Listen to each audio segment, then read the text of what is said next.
নমস্কাৰ আজি হৈছে 30 এপ্ৰিল আৰু মাত্ৰ কেইটামান ঘণ্টা বহুতো ল'ৰা ছোৱালীৰ এতিয়া বুকু কপি আছে বুকুত ধান বানিছে কিয়নো আৰু মাত্ৰ কেইটামান ঘণ্টাৰ পিছতে ঘোষণা হ'ব উচ্চতৰ মাধ্যমিকৰ ফলাফল ঠিকই শুনিছে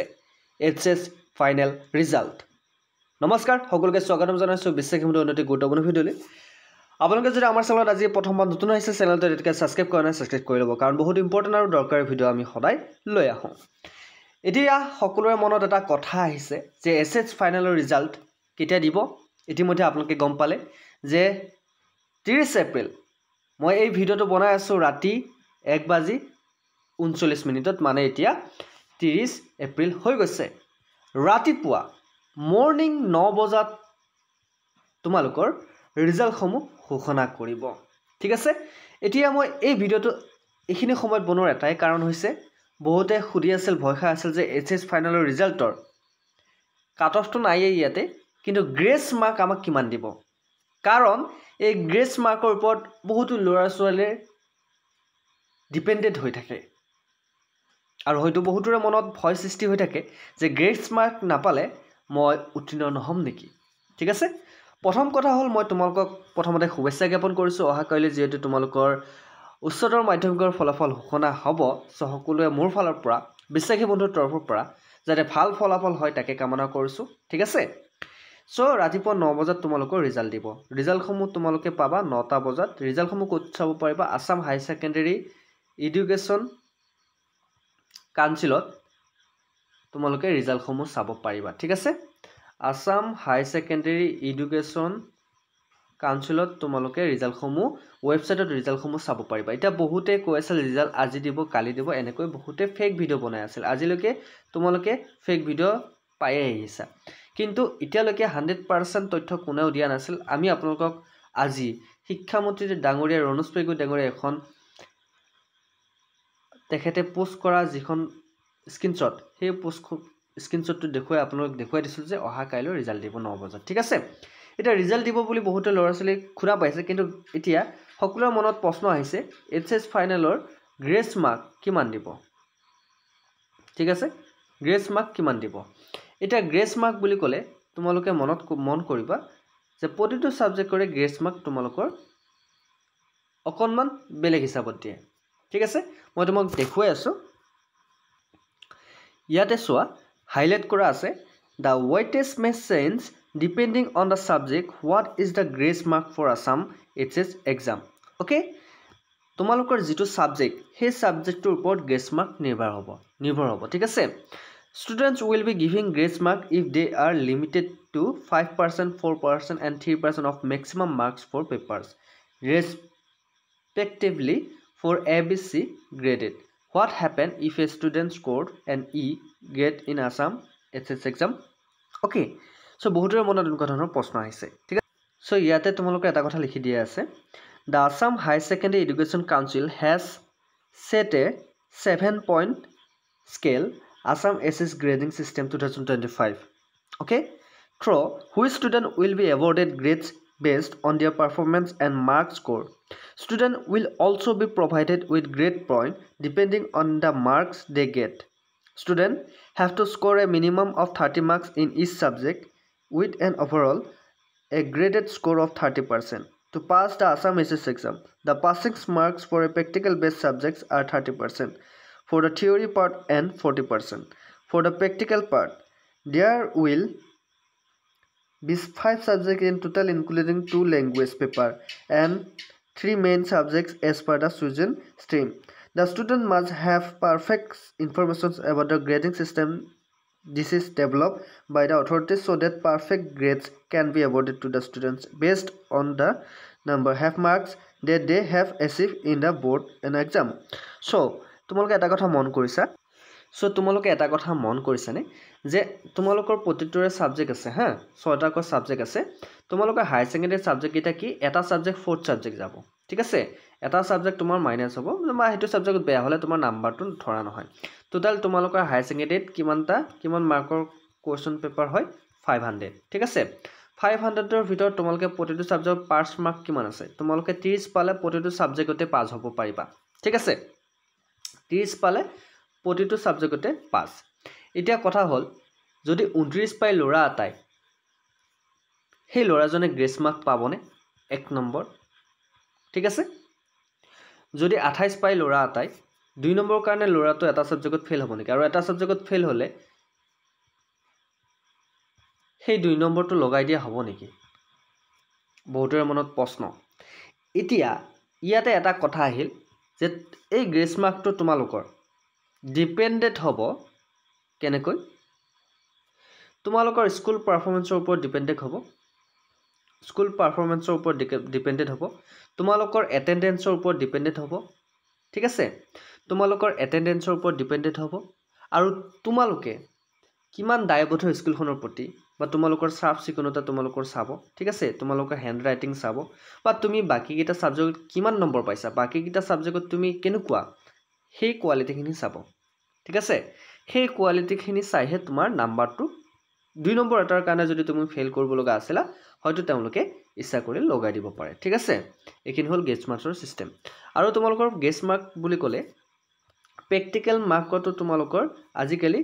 বহুকেইটা নাম্বাৰ থাকে ঠিক আছে প্ৰতিটো সাবজেক্টতে প্ৰেক্টিকেল থাকে তাৰপিছত থিওৰি থাকে ভাইভা থাকে সো তোমালোকৰ কাৰণে সুবিধা আজিৰ সময়ত কিয়নো এটা সাবজেক্টত তোমালোকে আজিৰ সময়ত ফেল নকৰা ঠিক আছে কিন্তু গেছ মাৰ্কৰ কথাটো কেতিয়া আহি পৰে এতিয়া বৰ্তমান যেটো ফেলৰ সংখ্যা বৰ্তমান সময়ত কমেই তথাপিও বহুত ল'ৰা ছোৱালী ফেল কৰে মই ফেল কৰা ল'ৰা ছোৱালীসকলক যেটো অহা কাইলৈ ৰিজাল্ট দিব মই প্ৰথমতে এটা কথা কৈ দিও তোমালোকৰ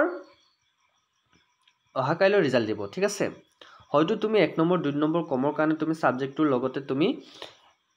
এক্সামটোত হয়তো নাম্বাৰ কম পাইছা তুমি এক্সামটোত হয়তো কোৱালিফাই কৰিব নোৱাৰিব পাৰা মই যে সকলে ফেল কৰিছে হেকলৰ কথা কৈছো বা ফেল কৰাটো একো ডাঙৰ কথা নহয় failure is the most important তুমি নিৰাশ নহবা আৰু বহুতো ল'ৰা ছোৱালীক মই ইতিমধ্যে এই ভিডিওটো যদি মই নিজৰ গাৰ্জেন সকলক মই এটা উপদেশ দিছো মোৰ ফালৰ পৰা মই এক্সপেৰিয়েন্সৰ ফালৰ পৰা এসময়ত আমিও ষ্টুডেন্ট আছিলো আপোনালোকেও ষ্টুডেন্ট আছিলে যেহেতু তেওঁলোকৰ ল'ৰা ছোৱালীৰ কথাটো আপোনালোকে গম পায় এতিয়া আপোনালোকৰ সন্তানবোৰ নাৰ্ভাছ হৈ আছে যেহেতু অহা কাইলৈ আপোনালোকে জানে এতিয়া বৰ্তমান ৰাতি হৈ আছে মৰ্নিং আপোনাৰ 9 বজাত ৰিজাল্ট দিব যেতিয়া ৰিজাল্ট দিব আপোনাৰ ল'ৰাৰ বা ছোৱালীটোক আপুনি বেছি প্ৰেছাৰ নিদিব মেইনলি যদি ৰিজাল্ট ভাল হৈছে ঠিক কথা ৰিজাল্ট বেয়া হলেও আপোনালোকে আপোনাৰ ল'ৰা ছোৱালীক বেছি প্ৰেছাৰ নিদিব কেনেকুৱা প্ৰেছাৰ নিদিব প্ৰথম কথাটো হল আপোনালোকে মন কৰিব প্ৰথম কথাটো হল আপোনাৰ ল'ৰা বা ছোৱালীটো এতিয়া ভয় খাই আছে কাৰণ হয়তো কিবা এটা সাবজেক্টত হি গম পাইছে বা তাই গম পাইছে যে মই এইটো সাবজেক্টত মোৰ ভাল হোৱা নাই মই ঘৰত মা দেউতাক কৈছিলো মই এক্সামটো ভাল হৈছিল বুলি ঠিক আছে এতিয়া আপোনাৰ ল'ৰা বা ছোৱালীটো ভয়ত হয়তো এনেকুৱা ধৰণৰ কাম কৰি দিব যেটো কাম আপুনি সপোনতো ভবা নাই আপোনাৰ ল'ৰা ছোৱালীটোক যেটো ৰিজাল্ট দিব আজি 9 বজাত আপুনি চকুৰ আগৰ পৰা দূৰত যাব নিদিব মেইন কথা 2 নম্বৰ কথা তেখেতক খান্তনা দিব যে নাম্বাৰ কেতিয়াও তোমাৰ ভৱিষ্যত নিৰ্ণয় কৰিব নোৱাৰে নম্বৰ কেতিয়াও তোমাৰ ভৱিষ্যত নিৰ্ণয় কৰিব নোৱাৰে মই আকৌ কৈছো মেট্ৰিকৰ ল'ৰা ছোৱালীসকলকো কৈছো মই নম্বৰ কেতিয়াও ভৱিষ্যত নিৰ্ণয় কৰিব নোৱাৰে তেখেতসকল এটা উদাহৰণ হল 14 বছৰীয়া বৰ্তমান আইপিএলত এজন লৰাই খেলি আছে সেঞ্চুৰি কোবাইছে গতিকে অকল যে কিতাপখনেই যে মানুহৰ সাকসেছৰ কাৰণ হ'ব হেতু নহয় বৰ্তমান মেট্ৰিকত ফেল হোৱা মানুহেও বৰ্তমান ডাঙৰ বিজনেছমেন হৈ আছে মই এটো কোৱা নাই যে পঢ়িব নালাগে তেখেতক আপোনাৰ ল'ৰাটোক এটো খান্তনা দিব এবাৰ যদি তুমি 29 নম্বৰ পাইছা হেতু সাবজেক্ট ফেল কৰিছা তুমি ভালকে পঢ়া আমি তোমাৰ লগত আছো তুমি 1 নম্বৰ কাৰণে ফেল হৈছা কিন্তু এটা কথা মন কৰিব আপোনাৰ ল'ৰাটোক বেলেগ ল'ৰা বা ছোৱালীৰ লগত কেতিয়াও পাৰ্থক্য কম্পেয়াৰ নকৰিব ঠিক আছে বা আপোনাৰ ঘৰৰ ওচৰ ল'ৰা এটাই ডিস্টিংশন পালে ঠিক আছে এ গ্ৰেড পালে বা ফাৰ্স্ট ডিভিজন পালে বা আপোনাৰ ল'ৰা বা ছোৱালীতে সেকেন্ড ডিভিজন পালে ইয়াতো মই বহুতো গাৰ্জেন দেখা পাইছো যে ল'ৰা ছোৱালীটো উঠোতে টানা মাৰি থাকিব গালি দি থাকিব মানে এটা গালিটো অভিশাপ হিচাপে হৈ পৰে যে হি তই কি কৰি আছ খাই বই তই কিয় পঢ়া নাই হিটো নাম্বাৰ আনিলে হিটো ফাৰ্স্ট ডিভিজন পালে তই সেকেন্ড ডিভিজন কিয় পাইছ হয়তো সেই ল'ৰাজনৰ নিচিনা আপোনাৰ ল'ৰাটো ইমানখিনি হিটো কামৰ পাৰ্গত নহব পাৰে হয়তো পঢ়াৰ প্ৰতি তাৰ ইন্টাৰেষ্ট নহব পাৰে বেলেগ এটা প্লেটফৰ্মত আপুনি দি থাকচোন হয়তো তাতে সাকসেছ পাব আপোনাৰ ল'ৰাটো যেটো পাৰে হয়তো আপোনাৰ ওচৰ চুবুৰীয়া হেতু নোৱাৰিব পাৰে হেতু কথা মন দিব ঠিক আছে আপোনাৰ ল'ৰা বা ছোৱালীটোক যদি আপুনি বেলেগৰ লগত কম্পেয়াৰ কৰে আপুনি এবাৰ ভাবি চাইছেনে আপোনাৰ ল'ৰা বা ছোৱালীটো যেটো কামত পাকৈত সেই আপুনি ঘৰৰ ওচৰ আপুনি যেটো ল'ৰা বা ছোৱালীৰ কাৰণে তাক যে সদায় দিনৰ এতে গালি পাৰি আছে আপোনাৰ ল'ৰাটোক যদি 0 বুলি ভাবিছে সেই ল'ৰাটো আপোনাৰ ল'ৰাটো যিখিনি কাম জানে সেইখিনি জানেনে নিশ্চয় নাজানে সকলো মানুহ সকলো সমান নহয় কিন্তু আপুনি এইটো সান্তনা দিয়ক যে সেই ল'ৰাটো পাৰিছে তুমিও চেষ্টা কৰাচোন তুমিও পাৰিবা তুমি কিয় নোৱাৰিবা সকলোৰে ব্ৰেইন একে হয়নে নহয় তুমিও চেষ্টা কৰা এনেকৈ সান্তনা দিব কিন্তু কেতিয়াও কম্পেয়াৰ কৰি আপোনাৰ ল'ৰাটোক জিৰ' ফিল নকৰাব ঠিক আছে আপোনাৰ ল'ৰাটোক কেতিয়াও জিৰ' ফিল নকৰাব আপোনালোকৰ মা দেউতাৰ যিখিনি উৎসাহ যিখিনি সাহস বেলেগ কোনেও দিব নোৱাৰে আপোনালোকৰ মা দেউতাতকৈ ডাঙৰ বন্ধু সিহঁতৰ লাইফত কোনেও হ'ব নোৱাৰে সেইটো কথা মন দিব গতিকে অহাকালি ৰিজাল্ট দিব মই প্ৰথম কথা কৈছোঁ যে ৰিজাল্ট যিহেতু দিব আপোনাৰ ল'ৰা বা ছোৱালীক কেতিয়াও ডাউন ফিল নকৰাব আপুনি ল'ৰা বা ছোৱালীক আপোনাৰ সাহস হওক আপোনালোকৰ তেওঁলোকৰ বিপদৰ কাৰণ নহ'ব প্ৰথম কথা মই এতিয়া কথা কৈ দিওঁ মোৰ কথাত যদি আপোনালোকে এগ্ৰী চেনেলটো ছাবস্ক্ৰাইব কৰিব যদি এগ্ৰী নহয় তেনেহ'লে ডিছছাবস্ক্ৰাইব কৰিব আনছাবস্ক্ৰাইব কৰিব কোনো কথা নাই এতিয়া অহাকালি গ্ৰেছ মাৰ্ক দিব আপোনালোকে জানে ইংলিছত প্ৰতিটো ছাবজেক্টত গ্ৰেছ মাৰ্ক আছে 10 নম্বৰকৈ আজিকালি 10 নম্বৰকৈ দিয়ে মই গ্ৰেছ মাৰ্কৰ কথা আহিছোঁ ঠিক আছে আজিকালি 10 নম্বৰকৈ দিয়ে ইংলিছত তোমাৰ 10 নম্বৰ দিব আছামিছত তোমাৰ 10 নম্বৰ দিব ঠিক আছে আছামিছত তোমাৰ 10 নম্বৰ দিব তাৰপিছত সায়েন্সত তোমাৰ 5 মাৰ্কছ দিব প্ৰেক্টিকেল থাকেই সায়েন্সত গতিকে এনেকৈ তোমালোকৰ 10 মাৰ্কৰ গ্ৰেছ মাৰ্ক এটা দিব পাৰে ঠিক আছে যেটো প্ৰেক্টিকেল মাৰ্ক হিচাপে ধৰা হয় এইটো তোমালোকে মনত ৰাখিবা 10 নম্বৰ এটা পাবা আৰু কোনো ক্ষেত্ৰত তোমালোকৰ 20 নম্বৰো দিয়ে হয় নে নহয় তোমাৰ 20 নম্বৰো দিয়ে সো তোমালোকৰ ৰিজাল্টৰ ক্ষেত্ৰত কালি গম পাবা যে তোমাক কিমান মাৰ্ক দিছে স্কুলৰ পৰা ঠিক আছে সেইখিনি মাৰ্ক তোমালোকৰ বহুত ইম্পৰ্টেন্ট কেতিয়া ইম্পৰ্টেন্ট হৈ যায় তুমি ষ্টাৰ পাবলৈ ফাৰ্ষ্ট ডিভিজন পাবলৈ বা পাছ কৰিবলৈ সেইখিনি মাৰ্কছ বহুত ইম্পৰ্টেন্ট সো এইখিনি কথা মন কৰিবা তোমালোকে ভয় খাব নালাগে অহা কাইলৈ ৰিজাল্টহে দিব মই কৈছোঁ নহয় ময়ো এটা সাবজেক্টত ফেল কৰিছিলোঁ আগতে কিন্তু এতিয়া ভয় খাব নালাগে হয়নে গতিকে সকলো ল'ৰা বা ছোৱালীয়ে ইমানখিনি ভয় খাব নালাগে এতিয়া মইতো চাকৰি কৰি আছোঁ হয়নে নহয় গতিকে তেনেকুৱা কথা ফেলটো ডাঙৰ বস্তু ফেলটো লাগে মানুহক জীৱনত তেতিয়াহে তুমি যদি পাছ কৰি যোৱা এনি টাইম যদি পাছে কৰা ফেলৰ সোৱাদটো কেতিয়া পাবা মই সেইসকলক কোৱা নাই যে ফেল কৰিব লাগিব মই এইটো কৈছোঁ চেষ্টা কৰা যদিও নিৰাশ হোৱা যদিও ফেলৰ সন্মুখীন হোৱা হতাশ নহবা ঠিক আছে সো মোৰ ফালৰ পৰা সকলোকে শুভেচ্ছা থাকিল আৰু তোমালোকে জানাই 500 মাৰ্কছ থাকিব তোমালোকৰ টোটেল 500 তোমালোকে 500ৰ ভিতৰত যদি তোমালোকে ভালকৈ ফলাফল লাভ কৰিব পাৰা তেনে ষ্টাৰ পাবা ঠিক আছে ইয়াতে 600 মাৰ্ক নধৰে 100 এখন কিতাপ তোমাৰ ফৰ্থ সাবজেক্ট যাব ঠিক আছে সো ইয়াৰ পিছত যদি তোমালোকে এডমিশনৰ কাৰণে যদি তোমালোকে আমাৰ সৈতে যোগাযোগ কৰিব পাৰা ইয়াৰ পিছত বিএ এক্সাম এডমিশনৰ কাৰণে তোমালোকে এপ্লাই কৰিব লাগিব অনলাইন ফৰ্ম ফিলআপ সো তোমালোকে ঘৰতে বহি অনলাইন ফৰ্ম ফিলআপ কৰিবলৈ বিচাৰি বন্ধু আমাৰ সৈতে যোগাযোগ কৰিব আমি ইয়াৰ পৰা আপোনালোকক অনলাইন কৰি দিম আপোনাৰ ল'ৰা ছোৱালী সো আপোনালোকে যদি ওচৰত কম্পিউটাৰ দোকান নাই আপোনালোকে ঘৰত যদি আপোনাৰ ল'ৰা ছোৱালী বিএ বা বিএসসিত নাম লগাব বিচাৰিছে কোনখন কলেজত নাম লগাব বিচাৰিছে আমাৰ সৈতে যোগাযোগ কৰিব সো মিনিমাম এটা প্ৰাইচ লৈ আমি ইয়াৰ পৰা অনলাইন কৰি দিম যিসকলে অনলাইন ঘৰতে বহি কৰিব বিচাৰে ঠিক আছে সো সকলোকে মোৰ ফালৰ পৰা শুভেচ্ছা থাকিল এইখিনি আপডেট আছিল যে গ্ৰেছ মাৰ্ক কিমান দিব আৰু আপোনালোকৰ ল'ৰা ছোৱালী কেনেকৈ ট্ৰিট কৰিব এইখিনি বহুত জানিবলগীয়া কথা অহা কাইলৈ মানে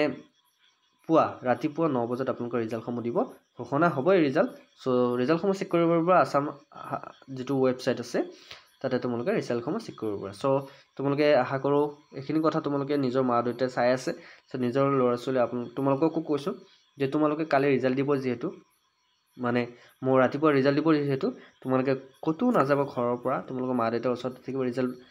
কেনেকুৱা হয় ভাল হ'লেও বেয়া হ'লেও তোমালোকৰ নিজৰ কথা ভাবিবা ভৱিষ্যতে আৰু বহুত কাম আছে এজন যেতিয়া 14 বছৰ ল'ৰাই যেতিয়া IPLত সেঞ্চুৰী কোবাব পাৰিছে সিওটো পঢ়ি থাকিব পাৰিল হয় এইখিনি সময়ত পঢ়াৰ প্ৰতি নিজৰ যিখিনি তোমাৰ সেলফ কনফিডেন্স সেইখিনি হেৰাই যাব নিদিবা আৰু তুমি যিটো কাম কৰি ভাল পোৱা সেইটো কৰা পেশনক ফলো কৰা ঠিক আছে বৰ্তমান চাকৰি লাগে পঢ়িব লাগে পঢ়া যিমান ইম্পৰ্টেন্ট বাকিবোৰ কামো ইম্পৰ্টেন্ট ঠিক আছে সকলোকে মোৰ ফালৰ পৰা শুভেচ্ছা থাকিল যদি ভিডিওটো ভাল পাইছে লাইক কমেন্ট শ্বেয়াৰ লগতে আমাৰ বিশ্বাসী চেনেলটো সাবস্ক্ৰাইব কৰি দিবলৈ নাপাহৰিবা আজিলৈ মানে অন্য ভিডিওত আকৌ লগ পাম জয় হিন্দ জয় অসম